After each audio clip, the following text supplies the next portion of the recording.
guys, kenalin aku Anica. Aku adalah nursing graduate dari Universitas Indonesia.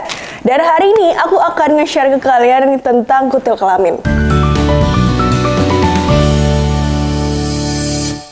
Sebelum aku mulai nih, aku mau cerita dulu nih kalau misalnya semua yang udah aku share di sini, insya Allah itu bakalan kredibel, bakalan terpercaya karena memang aku baca dari jurnal kesehatan. Terus kalau misalnya nih kalian kayak, aduh kak, aku masih pengen baca-baca sendiri, boleh banget. Kalian bisa klik link yang ada di description box, itu aku share nih, linknya ada banyak. Kalian tinggal klik aja satu-satu dan baca sendiri, oke? Oke.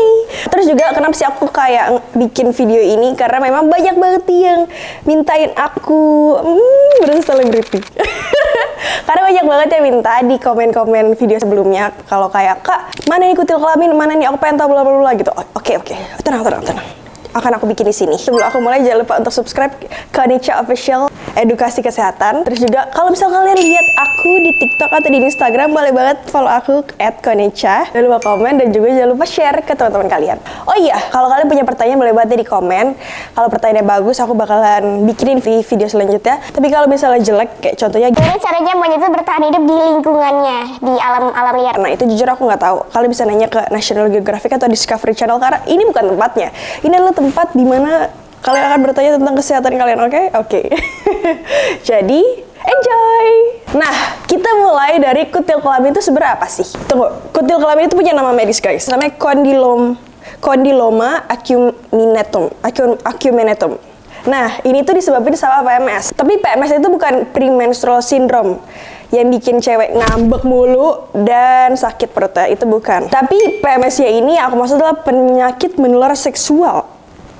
Nah, penyakit menular seksualnya itu specifically adalah virus yang nyebabin kulit kelamin, yaitu adalah HPV, Human Papilloma Virus. HPV ini ada banyak banget tipenya, yaitu ada 100 tipe HPV. Khusus yang nyebabin kutil kelamin itu ada 10%-nya, yaitu tipe 6 dan juga 11. Nah, sisa tipe HPV yang lain itu, alhamdulillah nggak nyebabin kutil kelamin. Alhamdulillah ya Allah.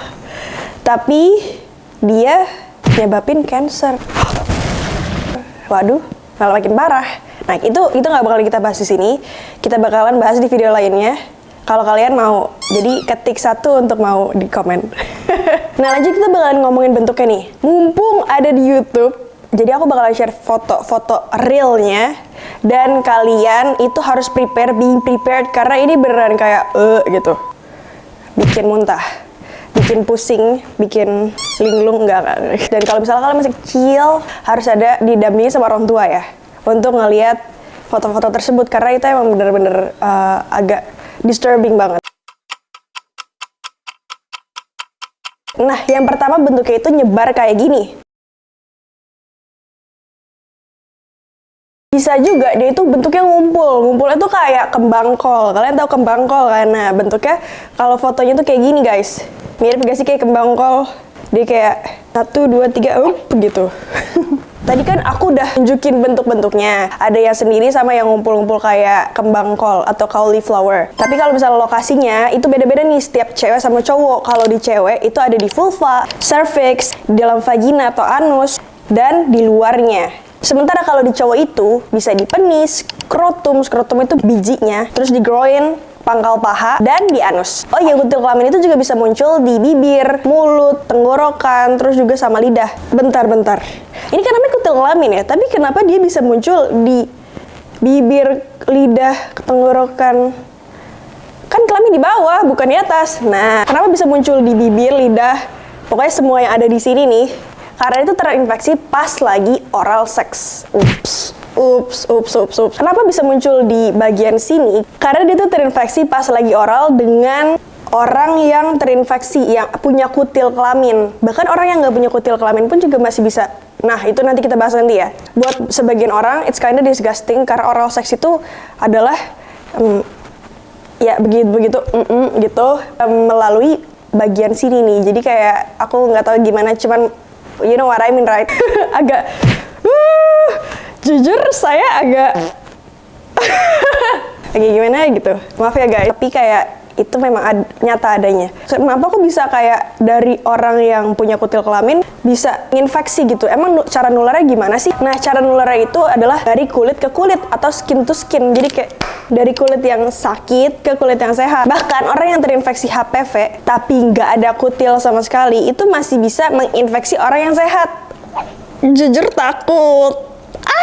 Dan yang lebih seremnya lagi, masa inkubasinya itu, buat kalian yang nggak tahu, inkubasi itu adalah rentang waktu tertular sampai muncul gejala pertama. Masa inkubasi itu lama banget, sekitar 1 sampai 6 bulan. Ups, jujur kayak misalnya nih, kalian habis gitu sama orang yang ada HPV dan misalnya nggak ada kutilnya, terus tiba-tiba Aku bisa punya kutil 1 sampai 6 bulan kemudian ya? kalian tahu ya itu karena apa? Karena pasangan kalian atau pasangan kalian itu ternyata punya HPV yang menyebabkan kutil. Jujur aku takut. Jadi kalian bisa bayangin ya, kalau misalnya kalian tuh gonta-ganti pasangan selama 1 sampai 6 bulan, gimana kondisinya gitu. Karena kalian bisa aja tuh nggak tahu dapetnya dari mana, dari pasangan yang mana kalian nggak tahu. AIDS seremnya nggak nyampe situ aja, karena ada yang lebih serem. Apa tuh? Ternyata HPV yang nyebabin kutil kelamin itu dormant. Dorman itu apa? Dorman itu artinya kalau misalnya kita udah sembuh, pasti ada kemungkinan virus itu dalam tubuh kita. Kayak dia tuh nempel aja seumur hidup gitu. Jadi misalnya HPV, terus udah sembuh, terus dia tuh nggak mati, dia tuh tidur, nungguin dibangunin kayak bangun sama trigger gitu. Nah, trigger itu apa aja? Trigger itu ada banyak banget macam-macamnya. Kita bakalan satu-satu sebutin. Yang pertama, itu adalah triggernya karena udah having sex dari usia dini, yaitu sekitar di bawah 16 tahun. Guys, tolong. Aku tahu masa-masa remaja itu adalah masa-masa yang penasaran. Gimana sih rasanya? Cuman tolong banget, tahan. Oke. Terus yang kedua, sering gonta-ganti pasangan. Nah, itu kalian tadi udah aku jelasin kan, kalau misalnya gonta-ganti pasangan terus kayak kalian nggak tahu yang ini bersih atau enggak. Jadi kayak tolong stop. Terus yang ketiga, ini jujur ini bahasanya susah jadi aku harus baca. Immunocompromise. Apa itu? Immunocompromise itu adalah orang yang tergantung sistem imunnya. Contoh tuh kayak pasien HIV, terus juga orang yang pasien cancer, dan lain-lainnya. Nah, yang keempat itu triggernya adalah obesitas. Obesitas itu bisa dikalkulasiin dengan BMI. Gimana tuh cara kalkulasinya? Ketik 2 untuk orang yang mau aku jelasin di video selanjutnya. Di komen. Dan yang kelima, itu adalah orang yang ngerokok secara aktif maupun pasif. Jadi ini jujur ini adalah alasan kenapa aku menghindari banget orang yang ngerokok. Bukan karena gue sok kayak, lo bau. Enggak. Tapi aku lebih takut sama aku menjadi perokok pasif gitu. Meskipun kadang tuh kayak ngerasa Gue pengen ikutan tongkrongan itu gitu. Tapi kayak I cannot do it. Karena aku nggak mau terpapar sama asap-asap rokok itu. Jadi kayak oke, stop. I don't want to be there. Bukan karena menghindari orang-orang ya, tapi aku nggak mau terpapar sama asap-asapnya itu. Terus Kak, gimana cara ngobatinnya? Yang pertama itu bisa pakai krim, cairan, atau salep yang diresepin sama dokter. Nanti salep ini bakalan diolesin sendiri sama kalian. Tapi kalau misalnya gede banget nih areanya, itu bakalan biasanya dibantu oleh tenaga kesehatan. Kedua, dibeguin. Caranya dengan cryoterapi. Wow, ini keren banget jujur. Aku jujur baru baca-baca tentang kutil kelamin ini kayak 1 minggu lalu dan aku amazed sih karena bisa dibekuin gitu. Jadi gimana caranya? Nanti ada cairan nitrogen yang bakalan dikenain ke kutilnya sampai selnya itu mati. Tapi kayak kata aku tadi, atasnya bisa aja mati, belum tentu bawahnya itu mati juga karena dia itu dormant. Dan bisa aja muncul lagi kebangun kalau misalnya ada trigger yang sudah aku sebutin tadi, ada 5. Oh ya, biasanya cryoterapi ini gak cukup sekali karena dia itu membutuhkan waktu berkali-kali. Dan aku harus bilang, ini pain levelnya tuh tinggi banget. Aku alhamdulillah gak pernah merasakan dan jangan sampai saya merasakan karena aku tidak ingin merasakan perihnya kutil itu ditembakin sama nitrogen. Aku lebih baik ya kayak muka aku ditembakin sama laser aja gitu biar makin cantik. Terus ada lagi cara ketiga yaitu pembedahan. Jadi nanti kutil itu bakalan dibius dengan anestesi lokal, terus dipotong. Nggak kayak gitu. Itu namanya potong buat masak. Atau bisa dihilangin dengan cara dipanasin pakai laser. Nah, lagi-lagi aku semoga nggak akan pernah kena kutil kelamin karena lebih baik yang di laser dulu muka saya biar makin cantik. Okay. Terus juga perawatan ini lagi-lagi sakit banget karena nyebabin nyeri yang dahsyat dan juga iritasi. Habis itu juga bakalan ngasih jaringan parut. Jaringan parut itu adalah korengan. Jadi kayak Coba bayangin, kalian korengan bukan di sini, bukan di kaki, tapi di Jadi kata gue teh, mendingan kagak usah kena gitu ya. Gimana caranya biar gak kena? Ya itu jangan gonta-ganti pasangan, tolong.